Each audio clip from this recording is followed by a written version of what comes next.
Let's start with this. I spoke to AP after you last week, and he said his starts are good because he's got this whole body position, crunching his abs, taking a shit pose. Has he not spoken to you about this? No, he hasn't. Okay, well, apparently this works. So maybe I need to try that this weekend. I feel like you two should maybe communicate more, because apparently that is like the ticket. Maybe I should try that this weekend. Just wing it. I mean, my starts haven't been good anyway, so. Well, no, and question 2. Jeffrey is also struggling with his starts bad. Do you not communicate? Well, Jeffrey's in first gear, too, off the start. So you do communicate to know this? No, I just watch it. I watch him shift down. I'm not smart enough for that. Yeah, you got to pay attention. You're supposed to be watching this stuff. This is why you're only giving me a quick interview today.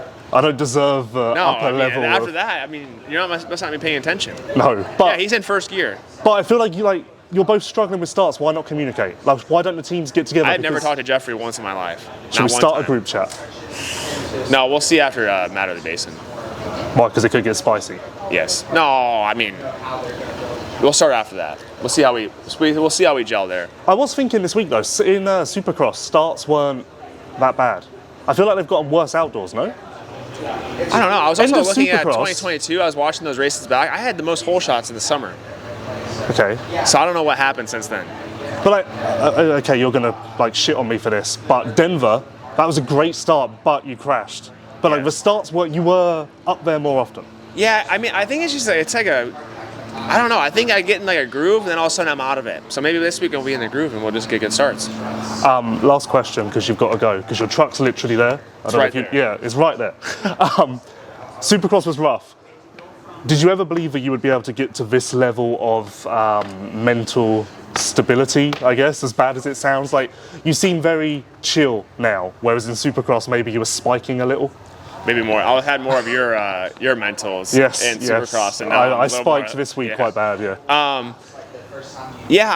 I think Supercross has allowed me to be this way, honestly. I learned stuff about myself that I wouldn't have learned if I didn't go through those struggles, and it's made me a better person come outdoors. But also, as soon as I got on the bike and outdoors, I knew I was in a better spot. I knew the package was going to be better, and I felt really comfortable. I feel like I've gone faster outdoors than I ever have.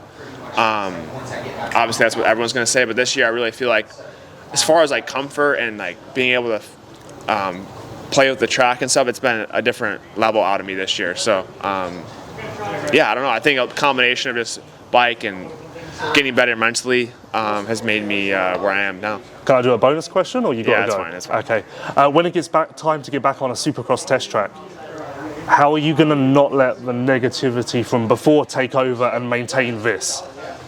Yeah, I think... and would you like me to be a mental coach? No, I think that could go really bad or really good. Okay.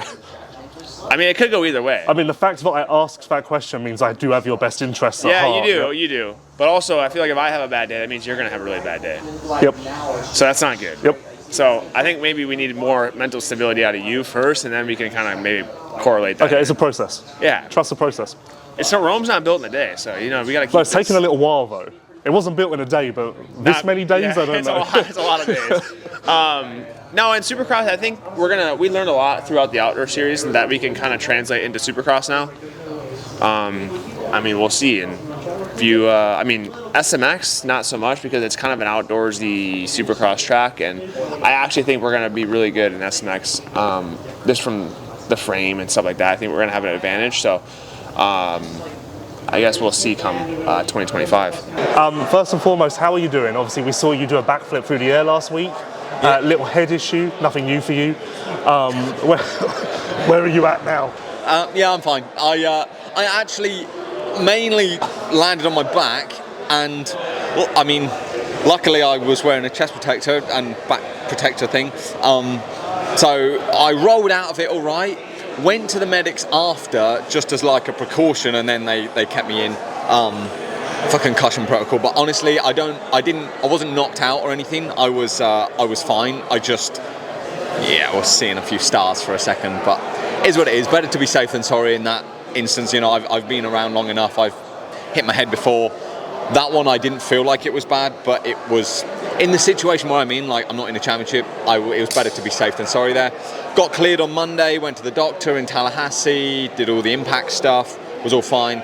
Rode a couple days, did all the protocol with the gym and all that stuff, actually felt fine. So I'm I would say I'm 100%. I'm normal. I don't feel too bad otherwise. So good. Mentally, do you feel like it halted your momentum a little bit, or do you not like? Because you can overthink that, right? Yeah, no, I think, again, the way I'm looking at it, which might be wrong, might be right, I don't know, is it's another lesson. Like, I wanted to come into Unadilla, Buds and Ironman like my own little championship. Obviously, Unadilla came out 5th, was fine. Are you winning your own little championship? No, obviously not. I've DNF now. I've had 2 DNFs, so not like my mate Jeremy Sewer that I saw the stats on this year. Not my mate, your mate. My mate. Your mate. But yeah, anyway, got sidetracked there. It was another lesson of, right, 250 class, you've really got to be mindful where you start, where you line up. Like, my bike, I honestly feel like I can get whole shots. The Kawasaki's are great too, but I'm going to be top 3, top 5. Like, my starts now, I fine-tuned them, they're good. But the 250 class, I was running it in wide around the outside of Masterpool. Honestly, I was close, but in the 450 class, you can be real close. 250 class, I don't know, guys get a little sketchy. It was just a freak thing. But gate position, kind of just being more mindful of that. Again, it's a lesson for next year to write down in the notebook of, all right, you don't want these things happening when you're in a championship. If I was a few gates over, it might not have happened.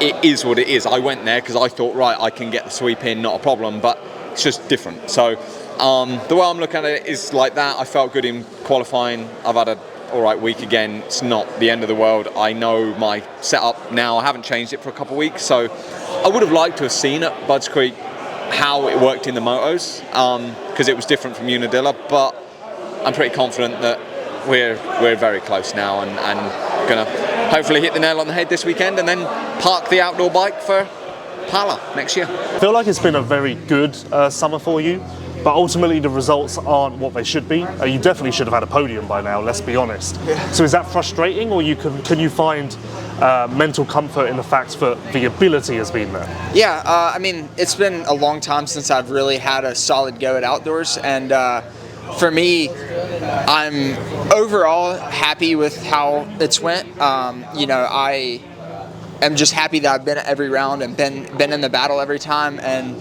even in years past that I've kind of went to outdoors, I feel like I've went to like this track and felt good and done really good, and then I'll go to the next track and don't feel good and feel like I can't battle up front. Where this year I feel like every track that I've been to, I've adapted, rode well at.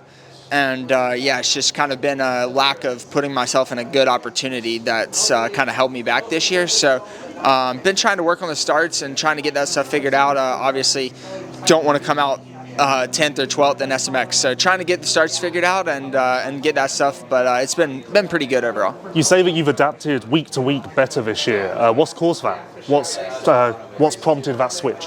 I think overall I'm just a better rider than I was, 6 years ago whenever I raced out the full outdoor season last. I've been through a lot of, injuries and that kind of stuff, but like overall I've worked a lot on my technique, everything. I'm in really, really good shape this year. So I know that if I can kind of get through that first 15 minutes of the moto in like a pretty decent spot, then I can start kind of picking some guys off at the end. I think it's just a combination of some different things, but I'm really comfortable on the bike this summer. Like my bike's been handling really good. So I just think that overall I'm a lot better rider, better technique and everything this year than I was last time I raced outdoors. Do you feel like this whole package will carry over no matter what happens in the future? Like you've got kind of the magic formula now to execute a season no matter where you are? I mean, yeah, I hope so. I think that, I feel really comfortable this year and looking forward to next year and what's to come. And I think that just being on the gate for an extra 22 gate drops compared to, the years past this summer. And that's going to pay huge dividends next year. And my fitness and everything is going to be really good going into Supercross next year. So, I think that if you look at any of the guys that like have dominated, won championships, that kind of stuff, like the one thing in common is they've been relatively healthy in the years prior to that. So really since 2022, I've been pretty fortunate with injuries and been on the bike quite a bit. So I feel like I'm getting to that point where, you know, like it's time to like really like go out there, feel like a beast and ride like one too.